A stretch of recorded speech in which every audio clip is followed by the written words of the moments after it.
السلام علیکم ورحمۃ اللہ وبرکاتہ۔ الحمد للہ رب العالمین والعاقبۃ للمتقین والصلاة والسلام علی اشرف الانبیاء والمرسلین نبینا محمد وعلی آلہ وصحبہ اجمعین ومن تبعهم بإحسان إلى يوم الدین اما بعد۔ فقال النبی صلی اللہ علیہ وسلم: لا يدخل الجنة عاق ولا مدمن خمر ولا مكذب بالقدر، رواہ احمد۔ مسند احمد کی ایک چھوٹی سی روایت ابھی آپ کے سامنے پڑھی گئی ہے۔ نبی کریم صلی اللہ علیہ وسلم بیان فرماتے ہیں: لا يدخل الجنة عاق ولا مدمن خمر ولا مكذب بالقدر، والدین کا نافرمان، ہمیشہ شراب پینے والا اور تقدیر کا انکار کرنے والا جنت میں داخل نہیں ہوگا۔ یہاں تین لوگوں کے بارے میں اللہ کے نبی صلی اللہ علیہ وسلم نے یہ بیان فرمایا ہے کہ یہ تین لوگ جنت میں داخل نہیں ہوں گے، جنت میں نہیں جائیں گے۔ پہلا شخص ہے والدین کا نافرمان، ماں باپ کو ستانے والا، ماں باپ کا حق ادا نہ کرنے والا۔ نمبر دو ہے ہمیشہ شراب پینے والا، شراب کا عادی۔ اور نمبر تین ہے تقدیر کا انکار کرنے والا۔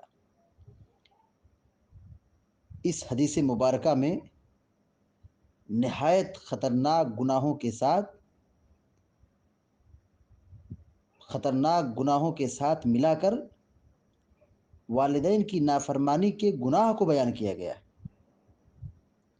اس سے اس بات کا بخوبی اندازہ لگایا جا سکتا ہے کہ والدین کی نافرمانی کس قدر سنگین، خطرناک اور مہلک گناہ ہے، کہ جس طرح شرابی جنت میں نہیں جائے گا، تقدیر کا انکار کرنے والا جنت میں نہیں جائے گا، اسی طرح ماں باپ کا نافرمان جنت میں داخل نہیں ہوگا۔ یعنی یہ گناہ اتنا خطرناک ہے جو انسان کو جنت سے محروم کرنے والا ہے۔ تو ان تینوں گناہوں سے کوسوں دور رہنا چاہیے۔ ماں باپ کا اسلام میں بڑا مقام ہے، ان کے احسانات بہت زیادہ ہیں، اس لیے شریعت نے ان کی اطاعت و پیروی اور ان کی خدمت اور ان کے ساتھ اچھا سلوک کرنے کا حکم دیا ہے۔ اللہ کے احسان کے بعد سب سے زیادہ احسان ماں باپ کے ہوتے ہیں۔ ان کی قدر کرنا، ان کی خدمت کرنا، یہ بہت بڑی سعادت اور بہت بڑی نیکی اور عبادت ہے۔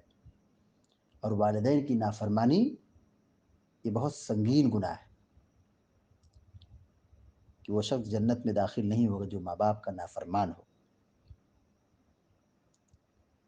شراب پینا بھی بہت بڑا گناہ ہے۔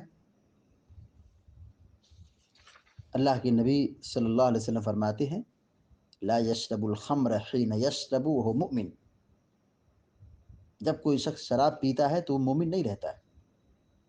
اور شراب پر اللہ کے نبی صلی اللہ علیہ وسلم نے لعنت بھیجی ہے۔ اور جو ہمیشہ شراب پیتا ہے اور شراب میں مست رہتا ہے، اس کے بارے میں اللہ کے نبی صلی اللہ علیہ وسلم نے فرمایا وہ جنت میں داخل نہیں ہوگا۔ اور تیسرے گناہ کے بارے میں آپ یہ فرماتے ہیں تقدیر کا انکار کرنے والا، یہ بھی جنت میں داخل نہیں ہوگا۔ تقدیر یہ ایمان کے ارکان میں سے ایک بنیادی رکن ہے۔